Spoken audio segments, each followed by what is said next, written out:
میرے بچے، خدا جانتا ہے کہ میری نظر میں تمہارے اور مختار کے درمیان کوئی فرق نہیں۔ تمہارا غم تمہاری ماں دمہ کا غم اور تمہارے بھائی مختار کا غم ہے۔ میں تمہیں یہ کہنے نہیں آئی ہوں کہ غم نہ کھاؤ اور بےتابی نہ کرو۔ بیوی اور بچے کا داغ جان لیوا ہوتا ہے۔ ہم سبھی موت کے راستے کے راہی ہیں۔ حضرت اسرائیل کسی کا لحاظ نہیں رکھتے۔ اپنی ماں کی مانو تو میں کہتی ہوں کہ اس غم کو اتنا خود پر طاری نہ کر لو کہ یہ تمہیں خانہ نشین کر کے تمہارے دشمن کی خوشی کا باعث بن جائے۔ کاش شیری بانو محل سے جانے میں جلدی سے کام نہ لیتی۔ میں نے اسے بہت روکا، مگر گویا محل کے تمام در و دیوار اسے بہت چبھنے لگے تھے، یا پھر شاید موت اس کے انتظار میں تھی اور اسے محل سے کھینچ کر لے آئی۔ انسان چاہے کچھ بھی کر لے اپنی موت سے نہیں بھاگ سکتا۔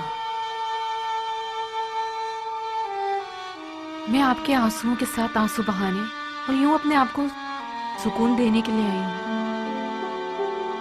شیرین اور حیدر کے داغ نے ہم سب کو سوگوار کر دیا ہے۔ میں جانتی ہوں کہ آپ کا درد بہت بڑا ہے۔ شیرین اس موتی کی سی تھی جو آپ کے پاس دیر سے آئی اور جلدی چلی گئی۔ یہ بھی عشق کے راہ و رسم ہے کہ آپ تنہائی کو اپنا رفیق بنا بیٹھے ہیں۔ شیرین محل سے اس لیے گئی تاکہ جو اسے مطلوب تھا اسے پا سکے۔ ارے بھائی رانی ملکہ عالیہ، اپنا بوریا بستر باندھ دو۔ آج سے ہم عرب اشراف کی آنکھوں میں دھول جھونکنے کے لیے جو ایرانی نجات کی تحقیر کرتے ہیں کوفے کے محل میں رہیں گے۔ کیا مطلب؟ مطلب یہ کہ اب سے تمام امراء، وزراء اور قیام مختار کے تمام سرکردہ افراد اپنے گھر والوں سمیت قصر کوفہ میں رہیں گے۔ یہ امیر مختار کا حکم ہے۔ تمہیں بچپنے کی سوچی ہے کیا؟ تمہیں واقعی خوشی ہو رہی ہے؟ بہت خوشی ہو رہی ہے مجھے شیریں بانو۔ میں تو اتنا خوش ہوں کہ میرا دل چاہ رہا ہے کہ چیخ چیخ کے سناؤں تاکہ میری آواز تمام عرب کے جاہل قوم پرستوں کو پہنچے۔ سالوں سے عرب کی جہالت نے ہماری نجات کی تحقیر کی ہے۔ آج ہماری خوشی کا دن ہے۔ تم نے کیوں منہ بنا لیا شینی؟ کیان، تم جب بھی عربی اور ایرانی نجات کی باتیں کرتے ہو مجھے بہت ڈر لگتا ہے۔ تم علی کے شیعہ ہو۔ علی کا چاہنے والا قومی اور نسلی تعصبات کی باتیں نہیں کرتا۔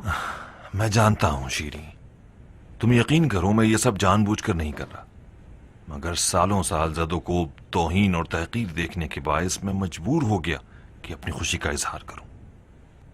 میں بچوں کی طرح خوشی سے اچھل رہا ہوں کہ اسیری کا وقت ختم ہو گیا ہے۔ اب آزادی اور سرداری کا وقت ہے۔ اٹھو، ہمیں جلد سے جلد گھر سے نکل جانا چاہیے۔ بہت سی عورتوں کی آرزو ہوتی ہے کہ ان کا محلوں جیسا گھر ہو۔ شاید تمہیں یقین نہ ہے کیان، میں اپنے اس پرسکون گھر کا محل سے تبادلہ کرنے پہ تیار نہیں ہوں۔ ہمارا محل سے کیا واسطہ؟ دیکھو شیریں، مصلحت قیام کا تقاضا ہے، ہمیں نہ چاہتے ہوئے بھی کچھ عرصہ محل میں رہنا ہوگا۔ کیسی مصلحت کیان؟ آپ لوگوں کا یہ دعویٰ ہے کہ آپ کا قیام مولا علی کی خوب رکھتا ہے۔ مولا علی محل میں ٹھہرے تھے کیا؟ تم کیسی باتیں کر رہی ہو شیریں؟ ہمیں ہمیشہ ہمیشہ کے لیے محل میں تھوڑی رہنا ہے۔ قیام کے دشمنوں نے اور اہل شر نے قیام کو برباد کرنے کی ٹھان لی ہے۔ ابراہیم اور اس کی فوج کے جانے سے کوفہ قیام کے سپاہیوں سے خالی ہو گیا ہے۔ میرے جاسوسوں نے اطلاع دی ہے کہ شمر اور شبس جیسے خبیثوں نے یہ منصوبہ بنایا ہے کہ قیام کے سرکردہ افراد کے گھروں پر حملہ کر کے ان کے گھر والوں کو لقمہ بنا لے اور قیام کو گھٹنے ٹیکنے پر مجبور کر دیں۔ میں نے تم سے عشق کا بندھن جوڑا ہے کیان۔ اگر تم میری جان بھی مانگ لو گے تو دریغ نہیں کروں گی۔ کاش مختار دشمن کی چال بازیوں سے نمٹنے کے لیے کوئی بہتر حل ڈھونڈتا۔ میں جہنم جانے کے لیے راضی ہوں مگر قصر نہیں۔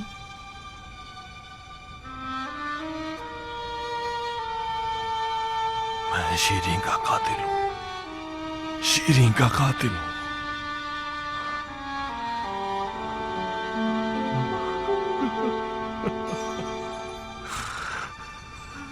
قاتل ہوں شیریں کا.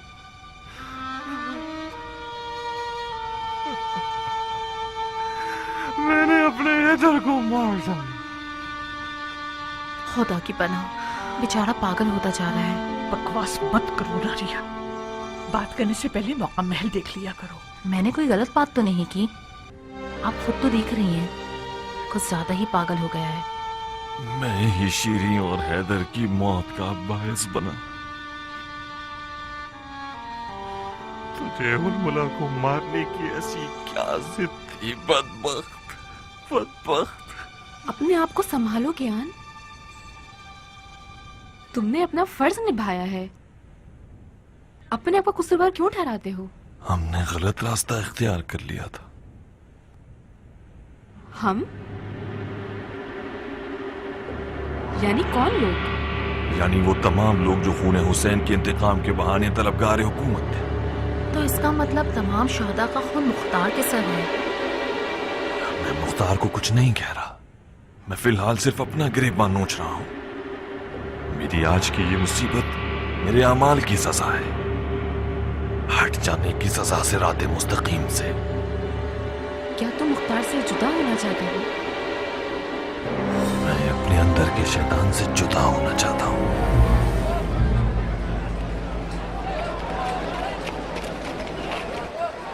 قیان کے استعفے دینے کی خبر مختار کی کمر توڑ دے گی. دمہ جان، یہ خبر آپ ہی مختار کو سنائیے، مجھ میں تو اس کی ہمت نہیں ہے. میں تو کہتی ہوں کہ مختار کو بہت خوش ہونا چاہیے.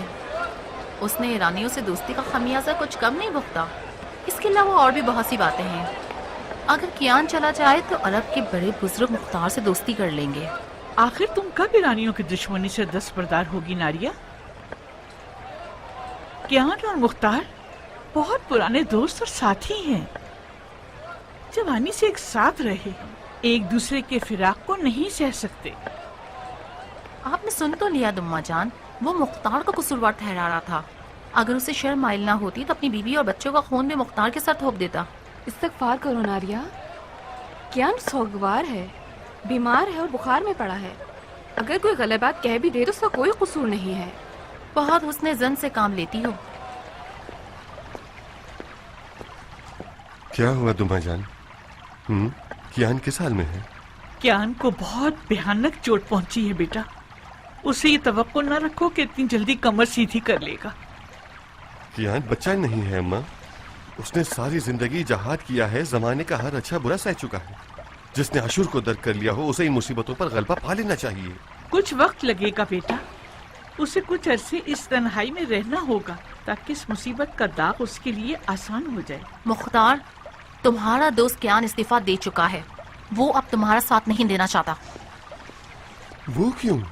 ظاہر سی بات ہے، کیان بیوی بچے کا داغ اٹھائے اور مختار کوئی غم نہ سہے. یہ کس طرح کا فیصلہ ہے عورت؟ حقیقت کڑوی ہی ہوتی ہے مختار. آخر کیان کا تمہیں پیٹ دکھا کر استعفیٰ دینے کی کیا وجہ ہے؟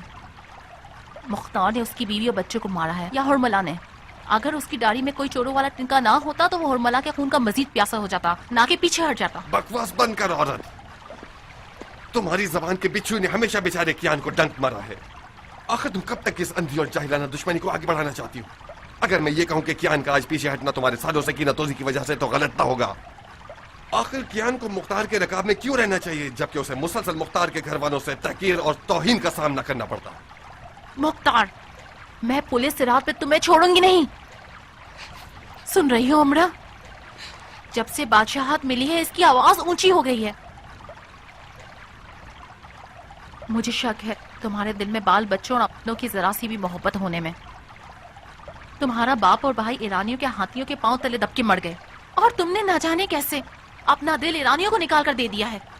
تم نے ویسے بھی ایرانیوں کے لیے بہت کچھ کیا ہے. ذرا اپنا تخت و تاج بھی کیان کو نکال کے دے دو تاکہ تمہیں نظر آئے کہ وہ کیسے خوشی کے مارے اپنے بال بچوں کا غم بھول جائے گا.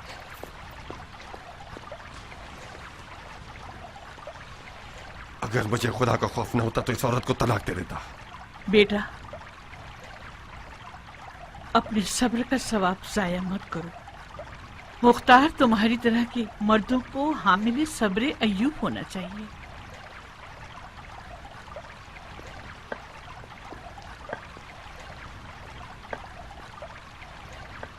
تم کچھ بتاؤ عمرہ. उम्मीद निजात कियान है कोई? मुख्तार, कियान तुम्हारी रकाबत में मगलूब हो गया है। रकाबत वो भी मुझसे? हाँ, रकाबत वो भी तुमसे। उसने खतरनाक तरीन और मुश्किल तरीन कामों को अपने जिम्मे लेकर अपने आप को क़याम का सबसे ज्यादा ताकतवर शख्स कहलवाना चाहा था। जब वो हुरमुला से लड़ने में शिकस्त खाता है और अपनी बीवी और बच्चे को भी गंवा देता है तो अपने आप को खो बैठता है। उसने तुम पर, तुम लोगों के क़याम के अहदाफ पर शक किया है। उसका मानना यह है कि मुख्तार ने क़याम की राह में असल रास्ता खो दिया है। ये कियास तो बिल्कुल बेतुका है उमरा। अगर कियान लड़ने की राह से मुनहरिफ हो गया है और अपनी खातिर तलवार नहीं चला रहा तो इसमें मुख्तार का क्या कसूर है? तुम्हें उसकी मदद करनी होगी। ये जान लो कि क़याम का दर्द क़याम की हुकूमत का दर्द है, जिसे जल्द से जल्द ठीक हो जाना चाहिए।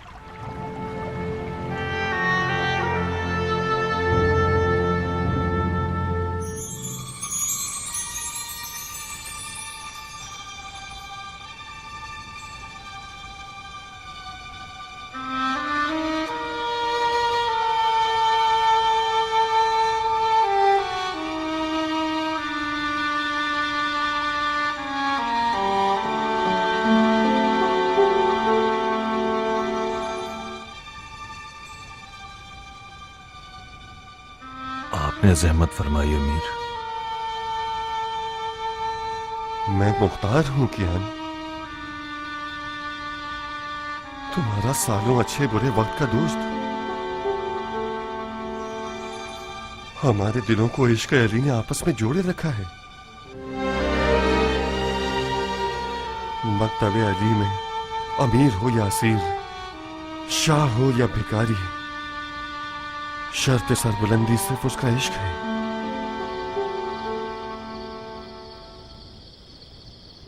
तुम्हारी बहुत याद आ रही थी तो चलाया। खुशामदीद मुख्तार।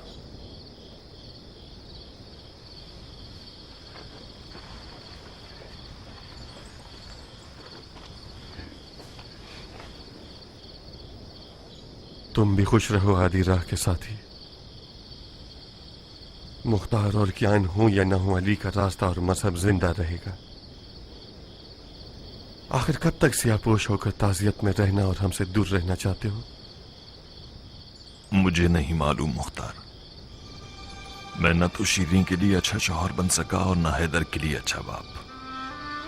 मेरी सारी जिंदगी सिर्फ सफर और खतरों से भरी हुई थी। काश एक बार शीरीं अपना शिकवा बयान तो करती। वो मेरी जबरदस्तियों पर राजी रहती थी और कुछ भी न कहती थी। मैं इस बात पे कुड़ रहा हूं कि शीरीं और हैदर को बेबसी में मारा गया, यहां तक कि किसी ने उनकी चीख भी नहीं सुनी। काश उर्मिला मुझे मार डालता, मुझे उसका बदला चुकाना हो। मेरी बीवी और बच्चे का कत्ल मेरे सर है, जो कि इंतकाम की प्यास में उछल रहा था।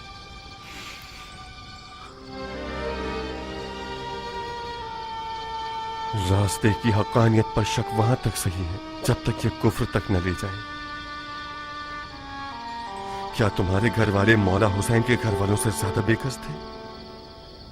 जो जुल्म तुम पर हुआ वो हमारे मौला हुसैन पर होने वाले जुल्म के सामने सूरज को चराग दिखाने के बराबर है। जो भी इस राह में जितना ज्यादा मुकर्रब होगा वो ज्यादा मुसीबतें उठाएगा। खुदा की कसम, अगर सालों जो हम साथ मिलकर जुल्म और जूर से लड़े हैं, अगर एक बार भी मुझे तुमसे रश्क हुआ है तो वो यही होगा कि तुमने बीवी और बच्चे का दाग देखा और मुख्तार ने नहीं देखा। तुम इस वक्त हम सबसे ज्यादा मौला हुसैन से नजदीक हो। तुम्हारा दिल कैसे मानता है, तुम्हारा दिल कैसे मानता है कि रास्ता मुड़ के चले जाओ जालिम?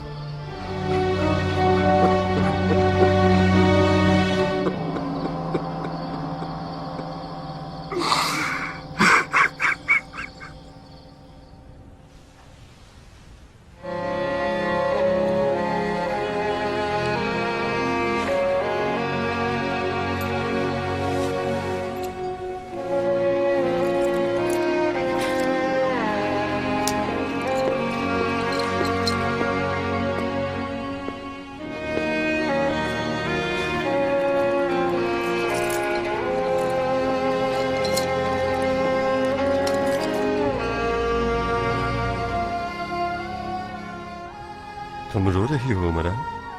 नहीं, मैं तो नहीं रोई। तो बानो की आंखों पर घूमने वाले मोती प्यार की वजह से हैं। मजा नहीं आया। कभी कभार मजा ना आने में ही मजा होता है। कहीं महल को छोड़ना तुम्हारे लिए दुश्वार तो नहीं? मैंने इन पत्थरों के महल में उम्र गुजारी है। अगर इन सुतूनों से मुझे मोहब्बत हो गई होती तो मैं मुख्तार की बीवी ना बनती। जवाब दंदान शिकन है। क्या मैं पूछ सकता हूँ कि बानो किस बात पर गमज़दा है? मुझे याद आ रहा है, सर भी याद आ रहा है मुझे। उसके साथ महल में आई थी, उसके बगैर जा रही हूँ। खुदा उसकी मगफिरत फरमाए। अगर वो होता तो अभी दरवाजे पे खड़ा होता और चिल्ला रहा होता, जल्दी कीजिए बीबी जी, जल्दी कीजिए। मैंने ऊंट पर कजावा रख दिया है। बेचारा बेज़बान जानवर तकलीफ में है, तकलीफ में है वो। खुदा उसकी मगफिरत करे।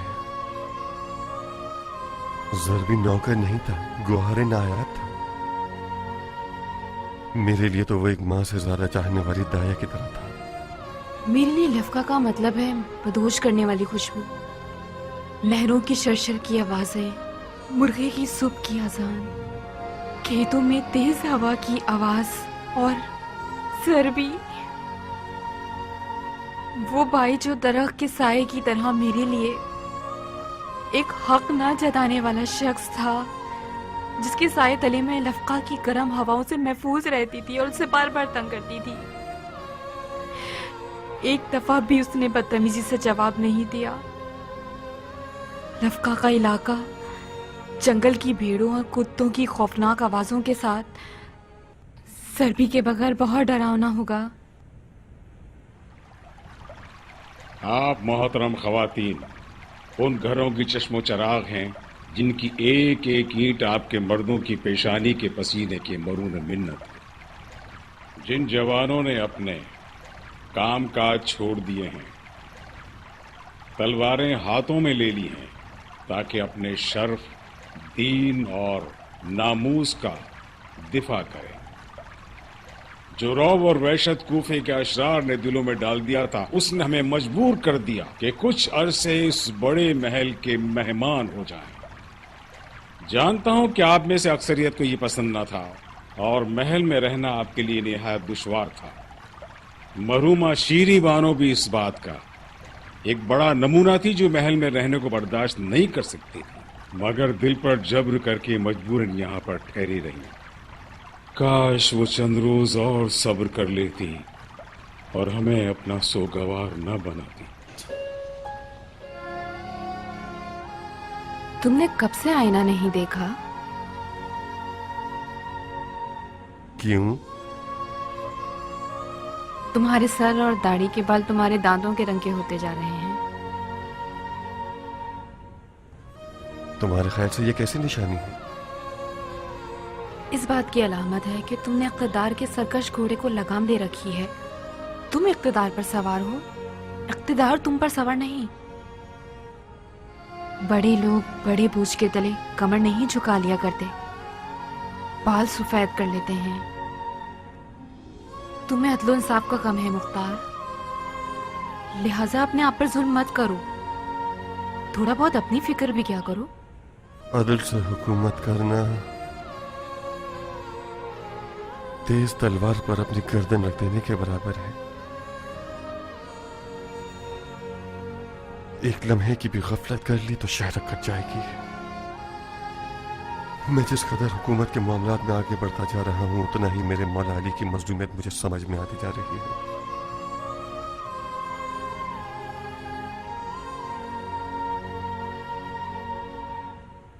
मौला अली की तकलीफों का इदराक जानलेवा है उमरा।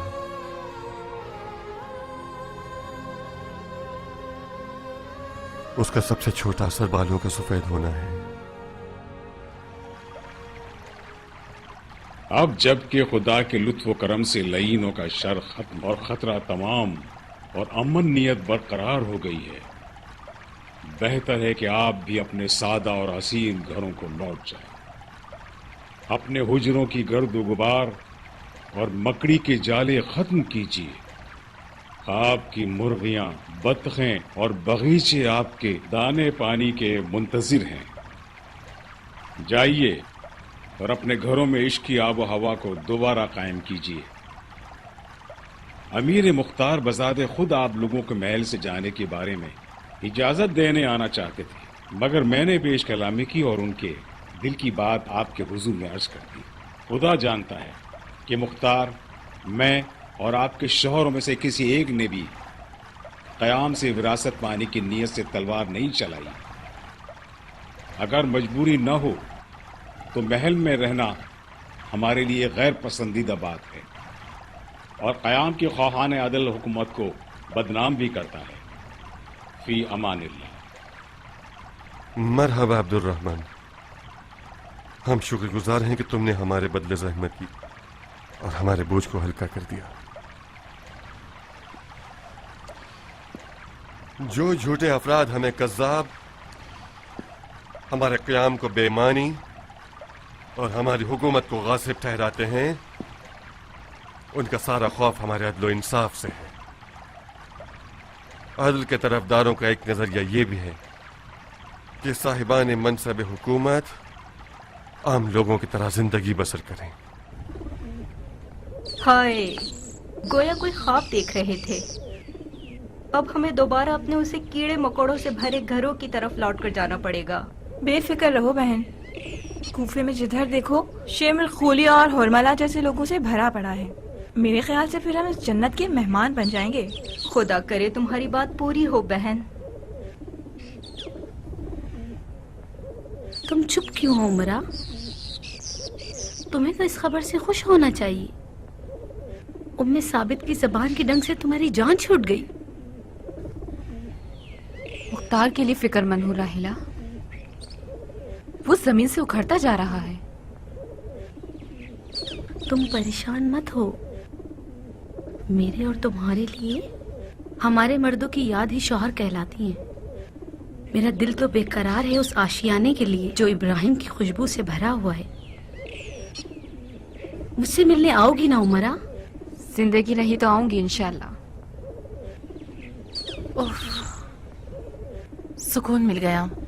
خدا تمہارے باپ کی مغفرت کرے مختار۔ کتنا اچھا کام کیا اس نے ہمیں اس قید خانے سے چھڑا کے۔ میں تو مر گئی تھی بچوں کی ٹیاں ٹیاں سن سن کر۔ اتنی ساری غریب اور بے ڈنگی عورتوں کے ریوڑ کے ساتھ مل کر رہنے کی کون حسرت کرتا ہے؟ کوئی بھی جگہ انسان کے اپنے گھر کے جیسی نہیں ہوتی۔ ابو مفلس، خلیفہ زبیری کو لکھو کہ ہم آپ کے احکامات کے تابع دار ہیں۔ ہم نے سنا ہے کہ بنی امیہ نے حجاز کی طرف حملے کی ٹھان لی ہے۔ حرم بیت اللہ کا دفاع ہر مسلمان پر فرض ہے۔ لکھو کہ اگر ہماری مدد کی ضرورت محسوس کریں تو مضائقہ نہ کریں۔ خدا کا لشکر جہاد کے لیے تیار ہے۔ جی امیر۔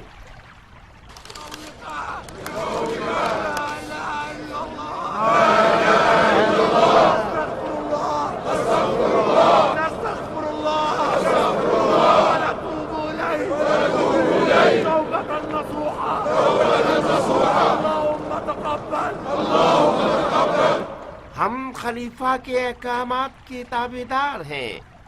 بنی امیہ نے حجاز کی جانب لشکر کشی کی ہے۔ حرم بیت اللہ کا دفاع ہر مسلمان کی ذمہ داری ہے۔ اگر آپ کو ہماری مدد کی ضرورت ہے تو مضائقہ نہ فرمائیے گا۔ خدا کا لشکر جہاد کے لیے تیار ہے۔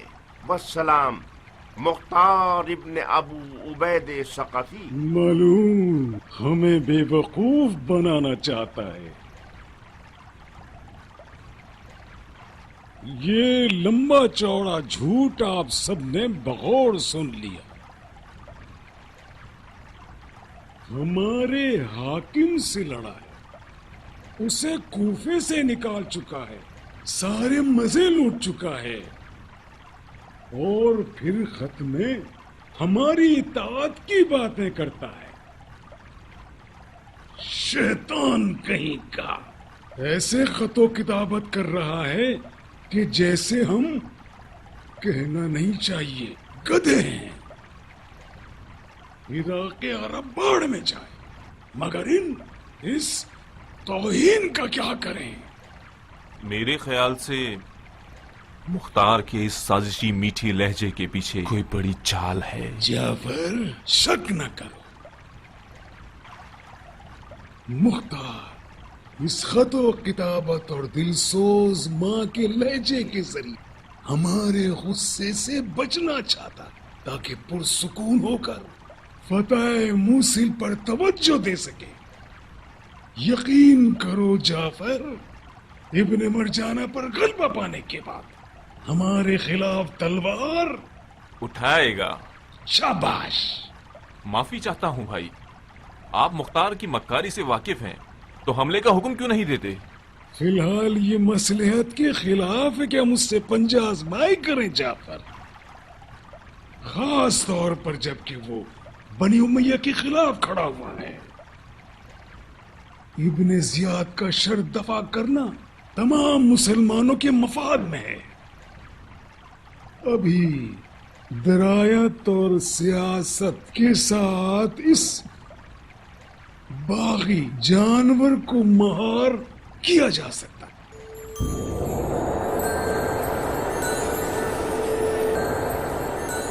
ये लो मखजूमी, ये रहा तुम्हारी इमारत का हुक्म।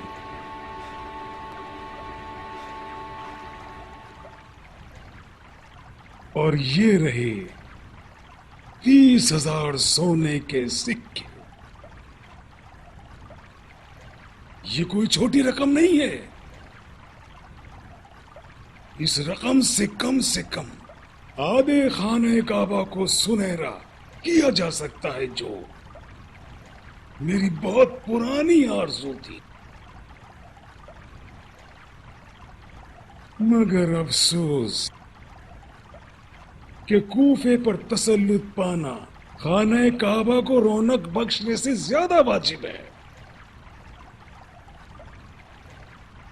मुख्तार के मुताबिक जैसा कि उसने लिखा है, हमारा ताबेदार है, उसे कूफा तुम्हारे हवाले कर देना चाहिए। अगर हवाले ना करे तो फिर उस सोने के ढेर से एक लश्कर बनाओ और उसके शर को दबा कर दो। देखो देखो कैसे जगमगा रहे हैं। इतने सारे सोने से तुम सारे जहां की आंखों को अंधा कर सकते हो। क्या आपके मुताबिक ये हो सकता है? ये बहुत ही आसान काम है मुसलमान। कितने अहमक हो तुम। अगर ना हुआ तो अपने इस बड़े से सर को बसरा की तरफ मोड़ लेना। जाफर,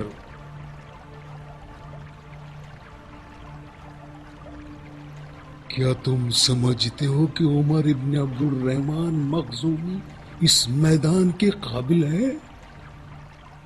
अभी निकला नहीं है यहाँ से, और इसका पजामा फीक कर। माफी चाहता हूँ भाई, इतना तो मान जाइए कि ये गले में फंसने वाला निवाला है, उसका हक है वो घबराए।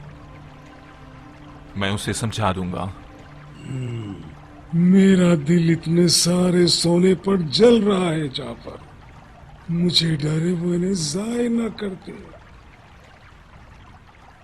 बहरहाल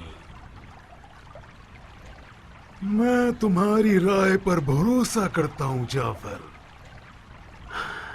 सिर्फ इतना करो कि सोने के ढेर को मेरे पछताने से पहले मेरी नजरों से दूर कर दो।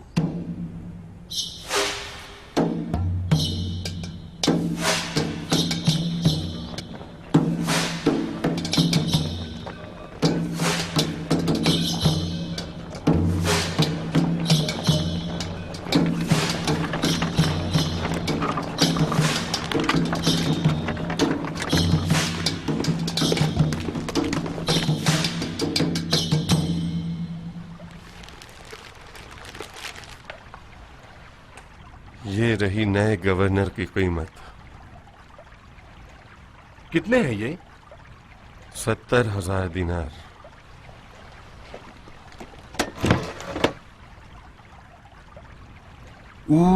वाह,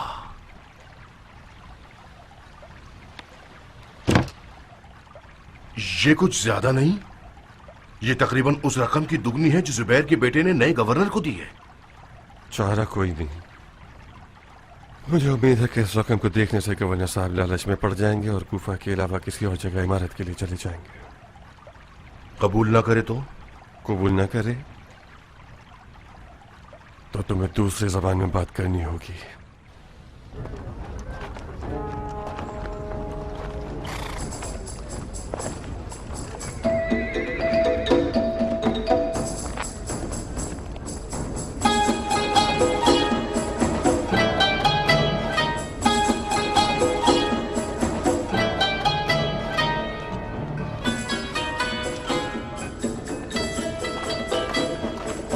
मुख्तार का कासिद हो। 2 ऊंट और 1 सवार। बैद है कि वो मुख्तार की जानिब से हो। क्यों बैद है अमीर? अगर मुख्तार सरकशी करना चाहे और कूफे को हमारे हवाले ना करे तो उसके लिए वो एक ही कासिद भेजेगा। अगर वो खलीफा की इताअत करना चाहे और अपनी जबान पर कायम रहे तो उसे एक बड़ा काफिला शान के साथ और दबदबे के साथ हमारे इस्तकबाल के लिए भेजना चाहिए था। ये कारवां तो किसी से भी शबाहत नहीं रखता।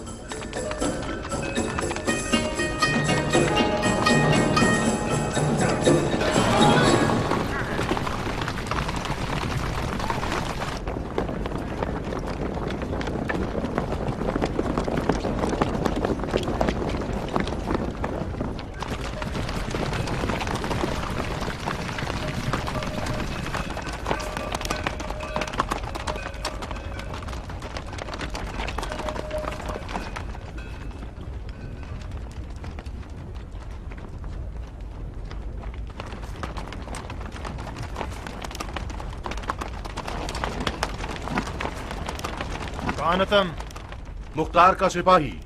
तो तुम्हारा कत्ल वाजिब है। क्यों? क्योंकि तुम मुख्तार के आदमी हो। मुख्तार का आदमी होना जुर्म है क्या? मुख्तार और उसकी पूरी हुकूमत अजमों की हिमायत की वजह से मुजरिम है। ऊँटों पर क्या लदा हुआ है? तिला। तिला? हाँ, 70,000 दीनार हैं। यकीनन उन अजमों के हुकूक होंगे जो मुख्तार और उसकी हुकूमत के नाम पर उछलते हैं। जी नहीं, कीमत है नए गवर्नर कूफा की। मुझे ऐसा महसूस हो रहा है कि जरूर कोई गड़बड़ है। आप कहें तो इन डाकुओं को मार भगाएं। इससे क्या होगा? एक तेवर दिखाएंगे तो कूफे वाले आपको बासानी कबूल कर लेंगे। चंद डाकुओं को भगा देने से तो कूफे वाले हमारे कुदरत के रोब में नहीं आ जाएंगे। खास तौर पर कूफे वाले जिनकी तलवारें उनके दिमाग से ज्यादा चलती हैं। इस बड़े खजाने की बरकत से इसकी जान बख्श देते हैं और घोड़े और ऊंटों को ले जाएंगे। तुम्हें बहुत खुजली है। इस खजाने से नाजुक बदन कनीजे खरीदेंगे ताकि वो हमें खुजाएं। तो तुम्हारा सर तुम्हारे बदन पर बेचैन हो रहा है। अच्छा मजाक कर लेते हो तुम चिलगोजे। शायद मुझे अपनी मिर्चों वाली तेजी तुम लोगों को दिखानी पड़ेगी। अगर इन ऊँटों को तुम लोगों ने हाथ भी लगाया तो अपने कत्ल के खुद जिम्मेदार होगे। इसे चबाओ, हम भी देखते हैं कितना तेज है।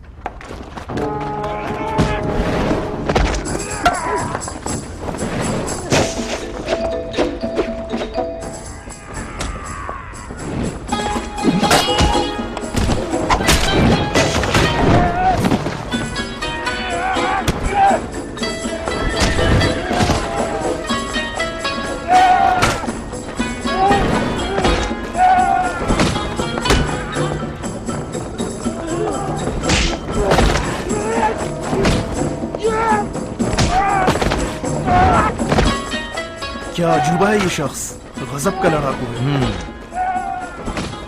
ये गजब का मार्का हमारी नजरों के सामने कोई हिकमत जरूर रखता है। कैसे हिकमत अमीर? मुझे नहीं लगता कि मुख्तार को फिको हमारे हवाले करना चाहता है।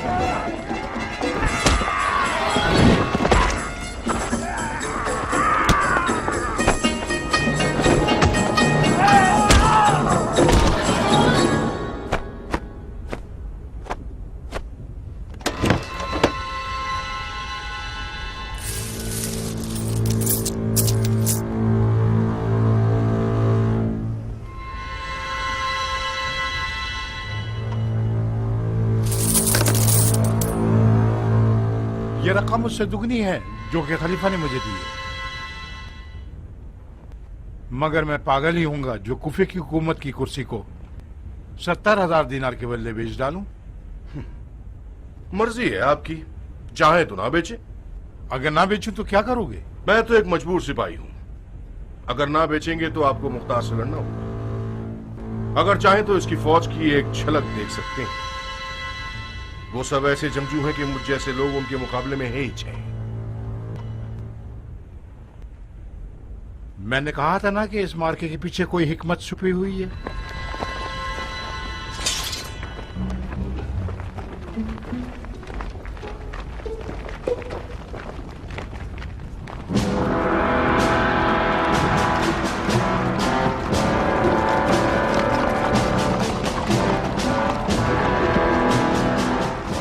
ज़ाहिरन मुख्तार से सौदा करने के अलावा और कोई चारा नहीं।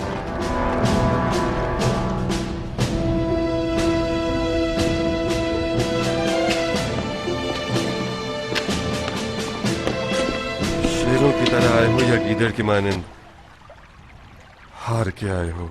तो क्या मैं गीदड़ों की तरह नाकाम हो जाता? जाहिर है कि मैं कामयाब हो गया हूं। मद्दे मुकाबिल पहले तो नहीं मान रहा था। मंसूबे के मुताबिक जब लश्कर के परचम उसे दिखाए तो उसके चेहरे का रंग उड़ गया। यह हमारी तरकश का आखिरी तीर था। जुबैर के बेटे को अगर हमारी चाल का पता चल जाए तो हमारे मक्के से मरासिम खराब हो जाएंगे। बिलाखिर उसे खबर तो जरूर पहुंचेगी। मुझे उम्मीद है कि इब्न जुबैर को खबर मिलने से पहले इब्राहिम इब्न ज़ियाद का काम तमाम कर चुका होगा।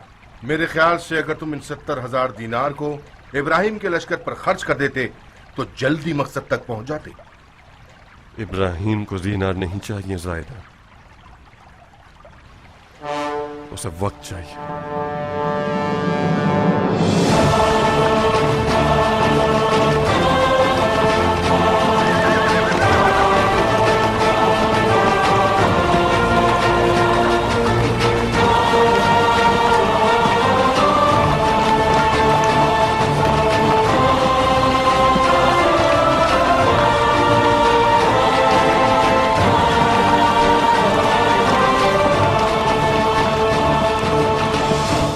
खुदा करे कि खुशखबरी हो तुम्हारे पास। ऐसा ही है।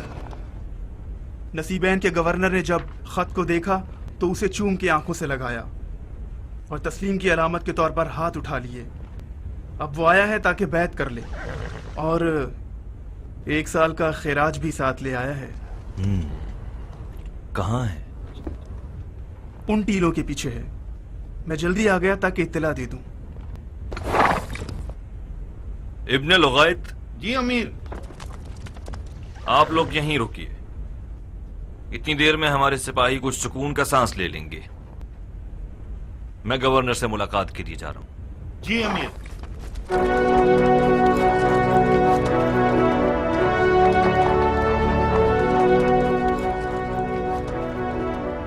बहुत खुश नजर आ रहे हो भाई। क्यों नहीं, आज मैं बहुत खुश हूं। मुझे आज समझ आया है कि मालिक अश्तर का बेटा होना कैसी दौलत और नेमत है। नूर बरसे आपकी कब्र पर बाबा। उसने जब हमारे मरहूम बाबा का नाम सुना तो अनकरीब मेरे पांव चूमने के लिए झुकने वाला था। मालिक की मीरास उसकी इज्जत व आबरू है। मालिक की इज्जत व आबरू मोहब्बत अली है। दुआ करो कि हम अच्छे बेटे साबित हों और उनकी लाज रख सकें। अस्सलामु अलैकुम व रहमतुल्लाह व बरकातुहू। वालेकुम अस्सलाम, अहलन व सहलन। आफरीन है इस तवाज़ो और इनकिसारी पर। आपकी मेजबानी हमारे लिए फख्र और सरबुलंदी का बाइस है। आपके होते हुए हसब व नसब की गुफ्तगू करना तौहीन है।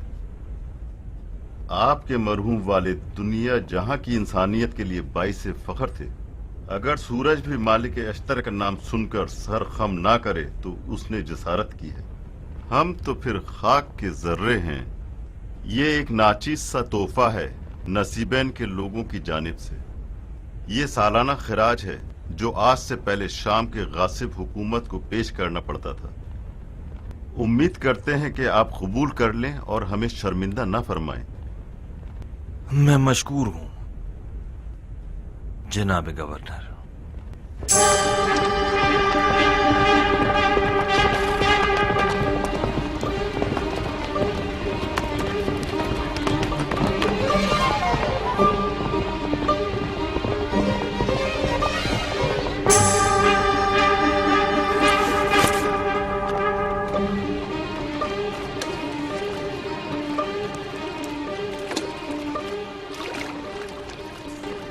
अमीर इब्राहिम इब्न मालिक अश्तर 3000 से जायद इराकियों के साथ शहर नसीबैन तक पहुंच गया है। हाकिम शहर ने उसकी बैत कर ली है और उसने वादा किया है कि उसके लश्कर के खाने पीने और खराज का पाबंद रहेगा। हमारे रास्ते की थकन उतरने का इंतजार करते उसके बाद नही के बेटे की खबर हमें सुनाते। आप पे कुर्बान जाऊं, आपने खुद ही सिखाया है कि जंग की खबर नमाज सुबह की तरह है, अगर देर से हरकत करोगे तो कज़ा हो जाएगी। क्या ये मिसाल हमारे जरिए अक़वाल में से है? जी अमीर, एक गौहर नायाब है आपकी जबान से।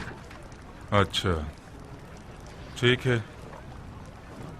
तमाम तर नुमाइंदों और सरदारों को मुत्तला कर दो कि इजलास के लिए आ जाएं और खाना भी हमारे साथ खाएं। जी अमीर।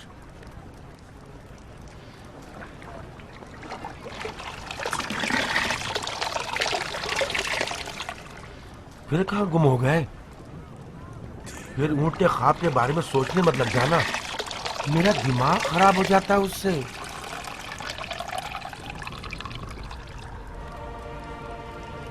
उस ऊंट के बैठने की फिक्र के बजाय अश्तर के खड़े हो जाने की फिक्र में पड़ गया हूं। मुख्तार मालिक अश्तर के बेटे के बगैर भी एक खतरनाक मद्दे मुकाबिल है। जिस दिन उस मुर्दार यजीद के हुक्म पर मैंने मुख्तार को आजाद किया था, मैं समझ गया था कि किसी ऐसे दिन मुझे इसका खमियाजा भुगतना पड़ेगा। अश्तर का नाम ही और बहादुर सिपाही को डराने और जंग से पहले ही और देने के लिए काफी है। अश्तर का बेटा अपने बाप मालिक अश्तर की निस्बत से एक बड़ा नाम है, मगर जियाद का बेटा भी कुछ छोटी मोटी चीज नहीं है। मैंने तो वो दिन देखे हैं कि उम्र आज को इब्न जियाद के पास सियासत सीखनी चाहिए थी।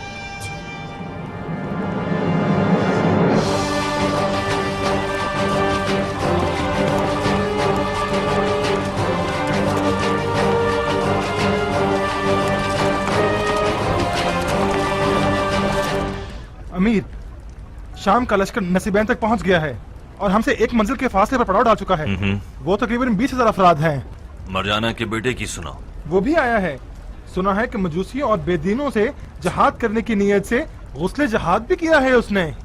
जाओ जाओ और खबर रसाना को इत्तला दे दो कि इब्न मरजाना की खबरें मुझे एक एक बारीकी के साथ फौरन चाहिए, हत्ता कि उसके खांसने की खबर भी। जी अमीर। सुना तुमने इब्न लुगैत इस मलऊन मुस्ताबाद को शामियों को धोखा देने का जरिया बना रखा। आखिर ये अबू सुफियान के तरफदारों की जाती खसलत है। स्पेन में भी इन्हीं हीलियों के जरिए मौला अली के लश्कर को फरेब दिया इन्होंने। ये खतरनाक जाल है। शियों ने जालों में फंस फंस के इन्हें तोड़ना सीख लिया है। जहालत के गैर मरी जख्मों से खुदा की पनाह। अश्तर और उसका खानदान इराक के सबसे ज्यादा नामी गिरामी लोगों में से है। इराकियों की नजर में मालिक अश्तर हमेशा से बादशाह था और उसका बेटा शहजादा। मुझे तो हैरत है कि उसने मुख्तार की बैत कैसे कबूल कर ली। मैंने सुना है उससे ना चाहते हुए मुख्तार की बैत कबूल की है। मैंने भी सुना है कि अश्तर का बेटा शियों का बड़ा और अमीर होना चाहता था। मुख्तार ने किस चाल से उसे ठंडा किया है ये तो खुदा ही जानता है। कोई मंसूबा है आपकी नजर में? हमें चारों जानिब से अश्तर के बेटे पर हमला करना होगा। एक तरफ से उसकी अरबी गैरत को छेड़े कि वो अजमों के साथ क्यों मिला हुआ है, और दूसरी जानिब उसकी खानदानी रग को। अगर इराक पर शियों को हाकिम होना चाहिए तो अश्तर का बेटा और उसका कबीला उसका ज्यादा हकदार है कि अजम लोग या सक़फ़ी कबीला हुकूमत करे। तीसरी जानिब अश्तर के बेटे की उर्दूगाह है जो एहतमाली मुखालफतों के लिए तैयार है कुछ ऐसे बागी जो शामियों की माल गनीमत की नीयत से मैदान में आए हैं। मुझे इत्तला मिली है कि पिछले जंग में उन्हें ज्यादा माल गनीमत नहीं मिल सका। चौथी जानिब से वही आम अंदाज से जंग करना है, लड़ो ताकि लड़े। जब सभी कुछ सोचा हुआ है आपने तो फिर परेशान क्यों हैं? इब्न नुमैर, उस जंग से डरो जिसमें तुम ये समझते हो कि जीत जाओगे। अली का अंदाज क्या अदल और इंसाफ है, अली का अंदाज क्या अदल और इंसाफ है। क्या हुआ? मेरे ख्याल से इब्ने हुर है, जिसकी आदत है हमेशा मुखालफत करने की, रोजाना किसी बहाने से शर फैलाता है। तुम लोगों ने अब तक मुझे क्यों नहीं बताया? मैं शर्मिंदा हूँ अमीर, हम आपको परेशान नहीं करना चाहते थे। हमें लगता था कि उसकी अक्ल ठिकाने लग जाएगी।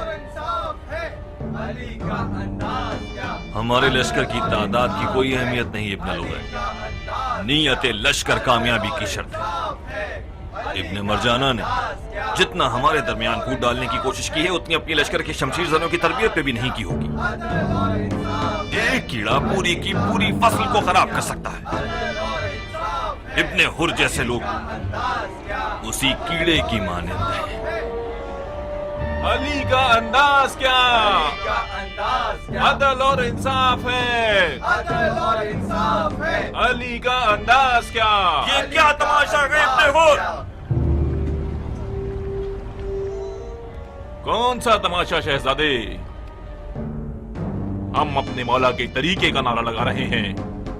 मौला अली का तरीका उनके चाक दिल मुरीदों पर पोशीदा नहीं है। अली ने अदल की खातिर जान दे दी।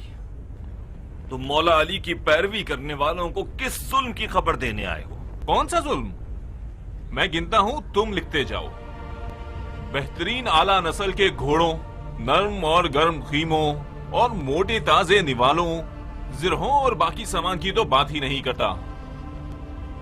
तकरीयत के खिराज में से आपने सिर्फ 5000 दिरहम मुझे और मेरे खानदान को दिए और बकाया मुख्तार को भेज दिए। मैंने उफ नहीं कहा। नसीबैन के खिराज में से फिर हमें एक हकीर सी रकम मिली। क्या ये है अली का इंसाफ? खौफ व खतर हम अपनी जान पर लें और उसके गनाइम मुख्तार और उसके अजीजों को मिलें। जंग के गनाइम मुसलमानों के बैतुलमाल से मुताल्लिक होते हैं, जिनसे अच्छी खासी मखलूक के मामलात को चलाना होता है। ये गलत है कि सारा का सारा माल गनीमत मेरे और तुम्हारे दरमियान और फौज के दरमियान बच जाए। मुझे ऐसी बेमानी तौजीहात नहीं सुननी। कौम कोई सड़कों पर भूखी नहीं पड़ी हुई कि जिनकी रोटी पानी उनके फौजियों के गनाइम पर चल रही हो। इब्ने हुर, इस लश्कर ने अपनी जान को चंद दिरहम और दीनार के बदले नहीं बेचा कि बकौल तुम्हारे चंद सिक्कों की खातिर बातें बनाकर तफर्रुक़े में पड़ जाए और माले गनीमत की लालच करें। तुमने माले गनीमत की लालच में तलवार उठाई है तो जा सकते हो, रास्ता खुला है तुम्हारे लिए। वहां जाओ जहां हकीर सी रकम के बजाय बड़ी बड़ी रकम दी जाती है। मुझे दरहम और दीनार वाले सिपाही नहीं चाहिए। क्या ये तुम्हारा आखिरी फैसला है? मेरा पहला फैसला भी यही था।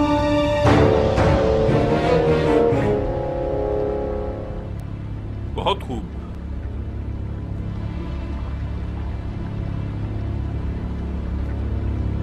जो भी इन हरकतों को बर्दाश्त कर सकता है वो रुक जाए, अपनी उंगलियां अपने कानों में डाले और कुछ ना बोले। इब्ने अश्तर,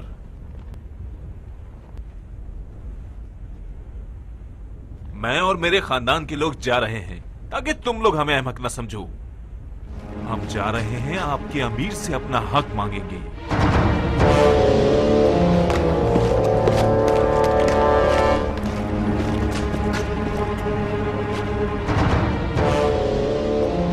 क्या ये बेहतर ना हुआ कि अमीर मुख्तार को एक खत लिख दे और जो कुछ हुआ उसकी खबर दे दे? कहीं इब्ने हुर की लगाई बुझाई अमीर को हमसे नाराज न कर दे।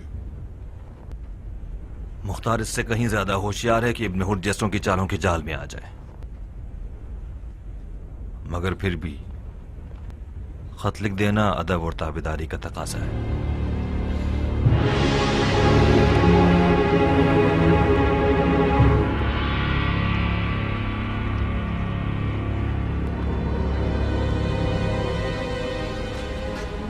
ए खुदा के सिपाहियों, मैं इब्ने हुर के इस तमाशे से समझ गया कि आपका दुश्मन शदीद खौफजदा है और वो हमारे दरमियान तफर्रुका डालकर अपने खौफो हिरास का इलाज कर सके। अगर मेरी मानते हैं तो सुन लीजिए कि जो आवाज भी दूयत की बदबू से भरी हुई हो वो दुश्मन की चाल है। آج مال غنیمت کے بہانے، کل عرب اور عجم کے بہانے۔ میں نصیحت کرتا ہوں کہ راتوں کو اپنی بیٹھکوں میں جنگ صفین کے تلخ اور غمگین حالات کو یاد کیجیے۔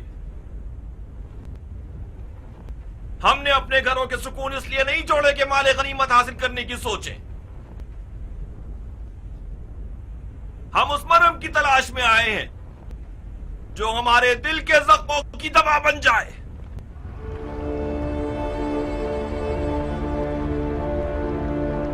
میرے مراد ہمارے آنسوؤں کی گواہ ہے۔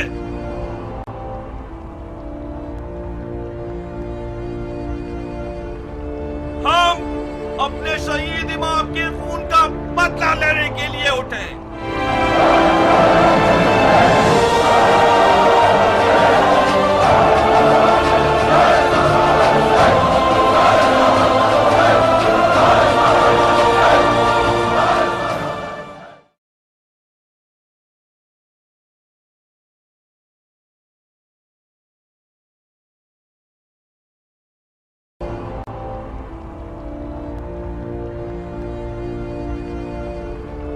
ہم اپنے شہید امام کے خون کا بدلہ لینے کے لیے اٹھے۔